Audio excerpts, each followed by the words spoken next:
कर्मण्येवाधिकारस्ते मा फलेषु कदाचन मा कर्मफलहेतुर्भूः मा ते सङ्गोऽस्त्वविकर्मणि।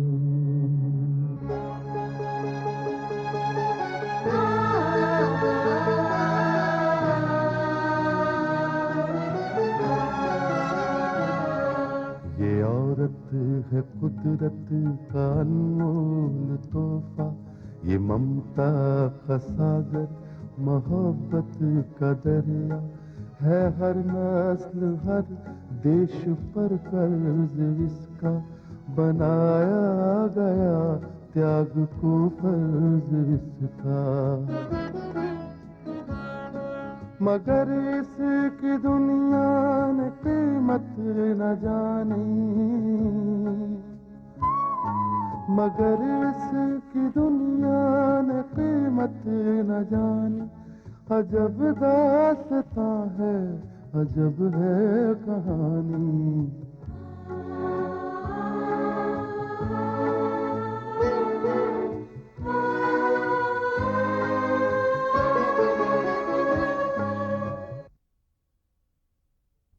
विक्रम साहब, मैंने आपको ये खत दे ही दिया है। अब मैं चाहती हूँ कि आप मुझे इत्मीनान दिलाएं कि आप अब्बास भाई के खिलाफ कोई ऐसा एक्शन नहीं लेंगे जो उसे नुकसान पहुंचा सके। प्रगति, तुमने ऐसा क्यों सोचा? विक्रम साहब, अगर हमें पता चल जाएगा कि ये अब्बास भाई ने वाकई लिखा है तो मैं उससे नफरत नहीं करूंगी। मैं उसके खिलाफ गबन का मुकदमा नहीं चलाऊंगी, क्योंकि मैं समझती हूँ कि ऐसे लोगों से नफरत नहीं की जा सकती है। ये लोग बीमार हैं, ये नफरत के काबिल नहीं हैं। इनकी जिंदगी रहम के काबिल है, इन्हें हमदर्दी की जरूरत है। प्रगति, अब्बास से तुम्हारा क्या रिश्ता है उसे मैं अच्छी तरह जानता हूं। तुम्हारे दिल में उसके लिए जो हमदर्दी है, उस जज्बात की मैं कदर करता हूं। तुम मेरी तरफ से इत्मीनान रखो। हाँ, मगर मुझे एक खत देकर तुमने हमारी कामयाबी की तरफ खुलने वाले दरवाजे की पहली चाबी दे दी है। मैं तुम्हें एक खुशखबरी देता हूं। हालांकि इस मामले से अब्बास के केस का कोई ताल्लुक तो नहीं है, फिर भी मैंने अंधेरे में एक तीर चलाया था जो सीधा निशाने पर लगा है। हमने शक की बुनियाद पर नम्रता के घर की तलाशी ली। मुझे शक था कि कहीं अब्बास को नम्रता ने अपने घर में छुपा के तो नहीं रखा, या हमें उसके घर से कोई ऐसी चीज मिल जाए जो अब्बास की किडनैपिंग की तरफ इशारा करती हो। खैर, हम अपने मकसद में कामयाब तो नहीं हुए, लेकिन नम्रता के घर से हमें एक कागज का टुकड़ा मिला जिस पर उसके दो सिग्नेचर्स हैं। नम्रता के दो सिग्नेचर्स? लेकिन वो तो बहुत ही चालाक औरत है, वो इस तरह अपने सिग्नेचर्स इधर उधर थोड़ी छोड़ेगी। पहले ये बात हमें भी खटकी थी, फिर हम एक कागज का टुकड़ा अपने साथ ले आए। मैंने इसे राइटिंग एक्सपर्ट्स को दे दिया। तुम जानती हो उसका नतीजा क्या निकला? इन दो सिग्नेचर्स में से एक सिग्नेचर नम्रता का है, जिसकी तस्दीक हमने उसके जमानत के पेपर से कर दी, और दूसरा सिग्नेचर जो नम्रता के ओरिजिनल सिग्नेचर की हूबहू कॉपी है, वो किसी और का है। तो बहुत अच्छी बात है तो ये अच्छी बात, मगर मैं बार बार ये सोच रहा हूं कि नम्रता ने अपने सिग्नेचर के पास ये दूसरा जाली सिग्नेचर क्यों करवाया। अगर हमें ये पता चल जाए कि ये दूसरा सिग्नेचर किसने किया है, तो हम इस केस के नतीजे तक पहुंच सकते हैं। हो सकता है अब्बास का एक खत ही हमें किसी नतीजे तक पहुंचने में हमारी मदद करे। वैसे इस खत से मुझे काफी उम्मीद है। विक्रम साहब, मुझे कभी नहीं लगा कि अब्बास भाई ये काम कर सकता है। मैंने उसे बहुत करीब से देखा है। मैंने कभी उसे गिल्टी या कसूरवार नहीं ठहराया। खैर, इस खत का जो भी नतीजा निकलेगा मैं आप लोगों को इन्फॉर्म कर दूंगा। तो अब हम चले? Okay. By the way Pragati, ये खत मुझ तक पहुंचाने का बहुत बहुत शुक्रिया। Bye. Okay. Bye bye. Nayak. जी साहब। जोसेफ को भेजो मेरे पास। Yes sir.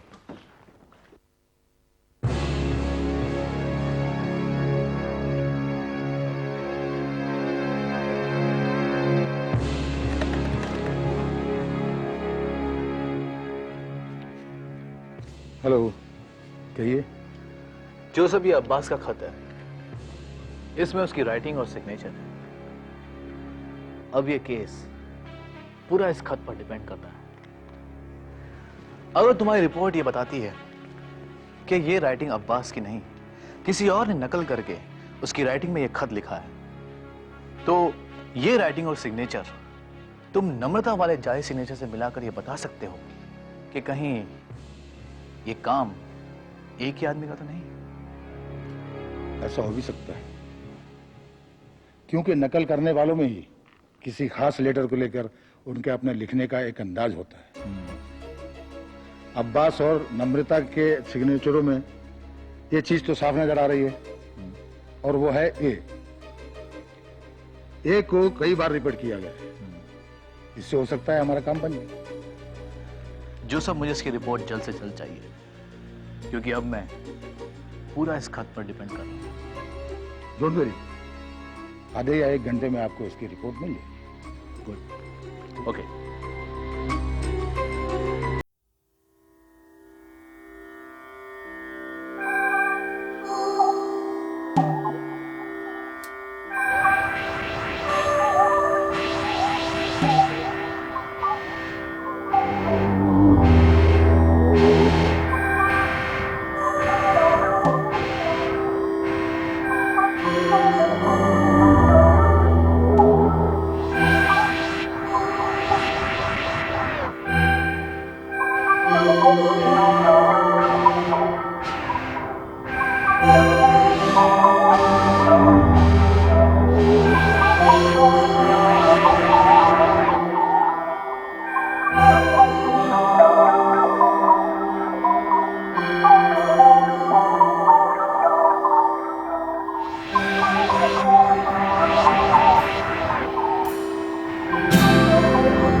क्या बात है प्रगति? अरे ये तो सनोवर है, लेकिन उसके साथ वो आदमी कौन है? करीम राजा। करीम राजा? हाँ, सनोबर के कॉलेज का साथी था वो। लेकिन प्रगति, इसमें इतनी हैरानी की क्या बात है? सनोबर अपने कॉलेज के एक दोस्त के साथ रेस्टोरेंट में आई है। जाहिर है वो आजकल बहुत परेशान है, और ये भी तो हो सकता है कि वो अब्बास के बारे में कुछ जानता हो। प्रगति, गम हल्का करने के लिए दोस्तों का सहारा तो लेना ही पड़ता है। मैं इस करीम राजा को अच्छी तरह से जानती हूँ। तो ये शख्स तुम्हें पसंद नहीं है?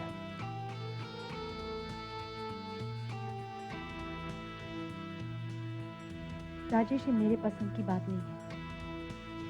सनोबर भी इसे पसंद नहीं करती थी, बल्कि इसके चेहरे से चिढ़ती थी। इसलिए इन दोनों को यहाँ एक साथ इस रेस्टोरेंट में देखकर मैं तो हैरान हो गई हूँ।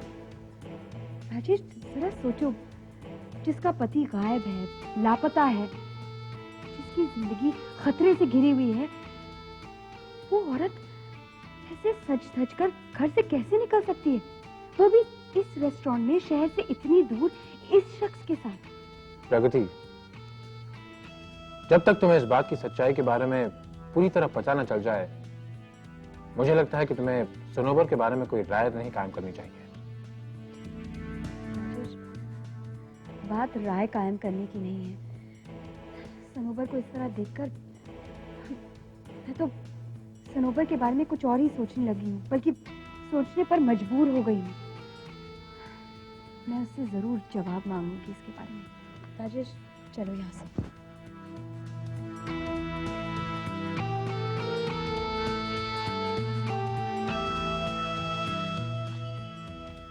सनोवर, ये रेस्टोरेंट जितना मशहूर है, यहाँ की कॉफी भी उतनी ही मशहूर है।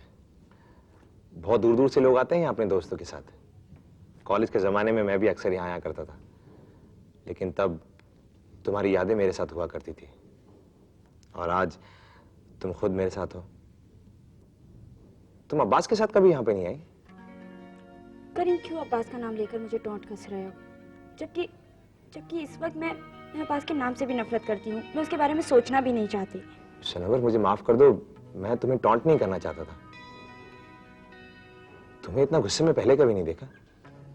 करीम, आज फिर अब्बास का खत आया है। दूसरा खत? हाँ, और इस खत ने मेरे तन बदन में आग लगा दी है। उस खत का एक एक लफ्ज ये सोचने पर मजबूर करता है कि मैंने उस इंसान से मोहब्बत की कैसे जिसने वो खत लिखा है।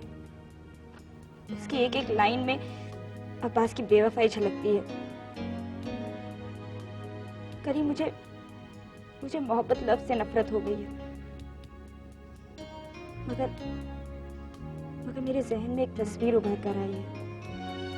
एक ऐसे शख्स की तस्वीर जो मुझसे खामोश मोहब्बत करता रहा, जो ये जानने के बाद भी कि मैं किसी की बीवी हूँ, एक बच्चे की माँ हूँ, मुझसे मोहब्बत करता रहा। उसकी मोहब्बत मेरे लिए कम नहीं हुई। मैंने उसे कभी अपनी मोहब्बत का इजहार करने का मौका नहीं दिया। करीम, वो शख्स इस वक्त मेरे सामने बैठा है। खुदा का शुक्र है सनोवर, वरना कुछ देर के लिए तो मेरी रूह फना हो गई थी कि मेरी मोहब्बत के बीच में तीसरा कौन आ गया। करीम, तुम्हारा ख्याल आते ही मोहब्बत लफ्ज पर फिर से यकीन हो जाता है।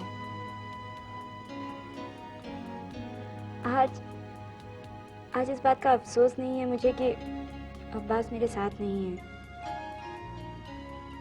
एक सुकून महसूस कर रही हूँ मैं तुम्हारे साथ। करीम, मोहब्बत के इस खेल में मैं इतनी बड़ी गलती कर चुकी हूँ कि अब समझ में नहीं आता इस गलती को कैसे सुधारूं। सनोवर, तुम्हें सोचने की कोई जरूरत नहीं है, सब कुछ मुझ पे छोड़ दो। आज तुम्हारी जुबान से अपने बारे में सुन के मुझे बहुत खुशी महसूस हुई। ऐसा लगता है कि मेरे सारे सपने, सारी मुरादें पूरी हो जाएंगी, मेरे सारे ख्वाब हकीकत में बदल जाएंगे। करीम, एक बात पूछूं? हाँ हाँ, पूछो। अगर मैं अब्बास की जिंदगी से निकल आई तो क्या तुम्हारे घर वाले मुझे उतनी ही इज्जत देंगे जितनी तुम मुझे दे रहे हो? अरे, घर वालों के नाम पे सिर्फ एक मेरी बहन तो है, सलमा आपा, और उन्हें जब पता चलेगा ना तुम्हारे बारे में तो तुम्हें वो सर आंखों पे बिठा के रखेगी। ये क्या कह रहे हो तुम करीम? हाँ सनोवर, मैं जो कह रहा हूँ उसका सबूत भी दे सकता हूँ। सनोवर, अगर कल शाम को तुम मेरे घर आ जाओ तो मैं आपा के सामने सारी बातें कर लूंगा। मैं आऊंगी करीम, मैं जरूर आऊंगी। इस वक्त मेरे जख्मी हालात को ऐसी बातों से बहुत राहत मिलेगी, एक नई जिंदगी मिलेगी मुझे। वरना अब्बास का ख्याल तो मुझे मार ही डालेगा। सनोवर प्लीज, इस वक्त मरने की नहीं बल्कि जीने की बातें करो। आज मैं अपने आप को दुनिया का सबसे खुशनसीब इंसान समझ रहा हूं, क्योंकि तुम्हारे साथ इस तरह रेस्टोरेंट में बैठ के कॉफी पीना, इसके लिए तो मैंने बहुत मुद्दत से इंतजार किया है। करीम, मैं मानती हूँ ये इंतजार बहुत लंबा था, मगर अब खत्म हो गया है।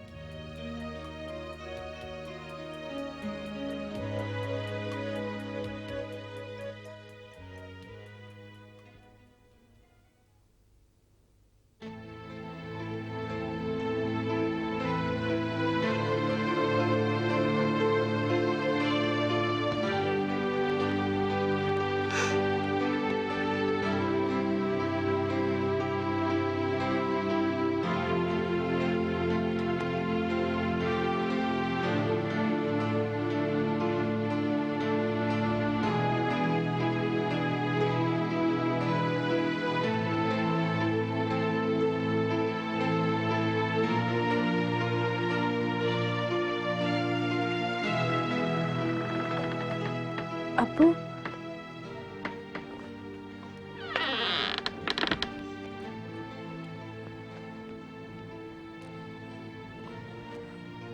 अब्बू आप सोए नहीं अभी तक? बेटी, जिस घर की इज्जत अगर रात के वक्त घर की चार दीवारी को बाहर हो तो फिक्र के मारे किस बाप को नींद आएगी? अब्बू ऐसा आप कह रहे हैं? हाँ, मैं कह रहा हूं। और मैं ये भी कहना चाहता हूं कि आज के बाद मुझे फिर कभी बोलने का मौका मत देना।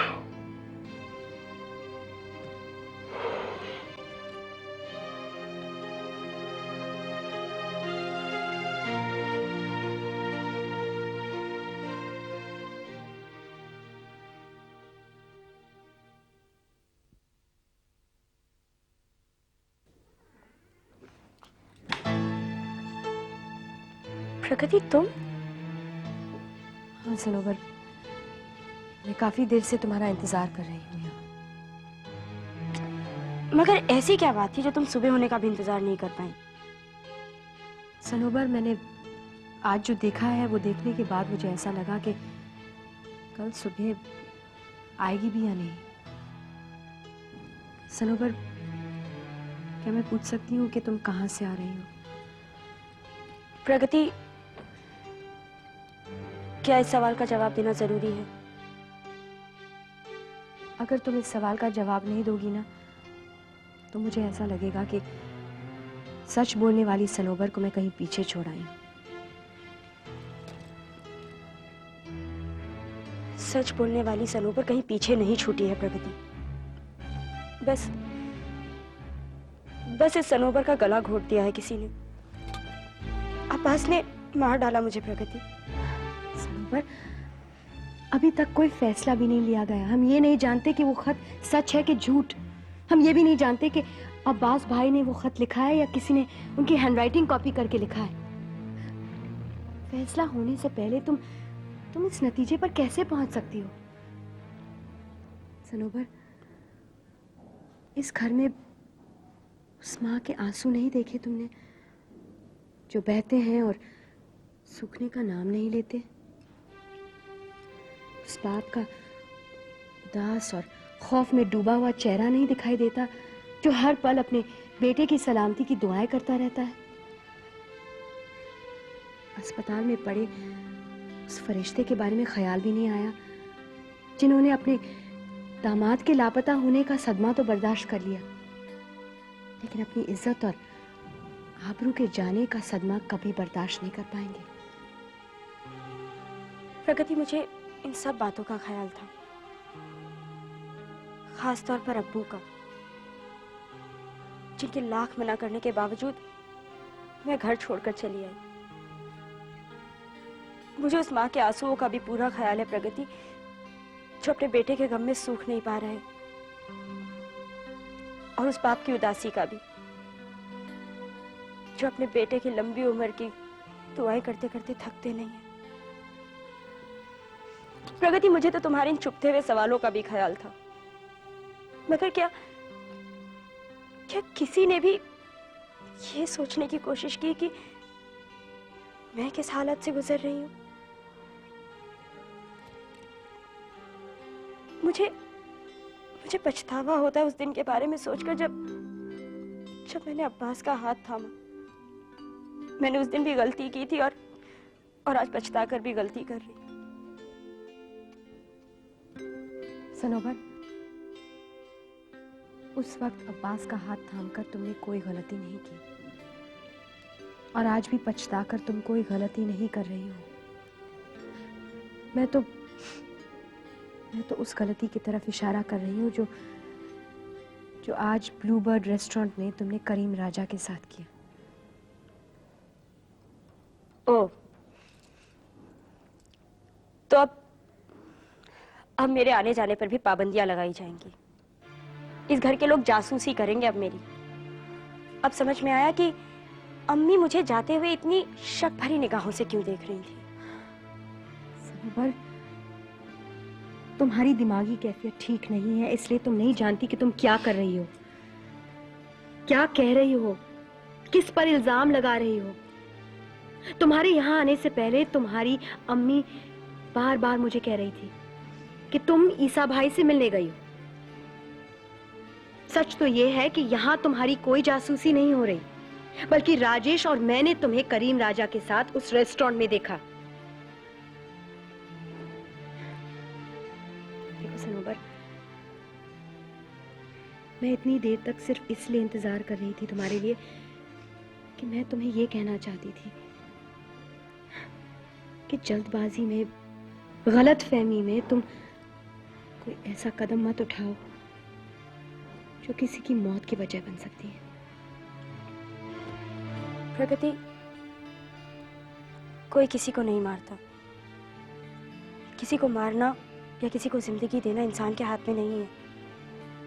सब अपनी मौत मरते हैं। वैसे भी प्रगति, जो फैसला मैं कर चुकी हूं उसे अब कोई नहीं बदल सकता, मौत भी नहीं।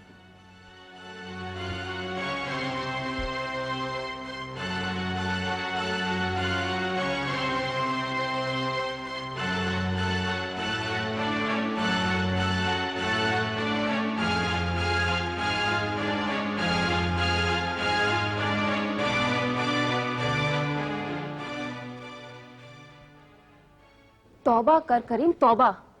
ऐसा नापाक इरादा तेरे जहन में आया तो आया कैसे?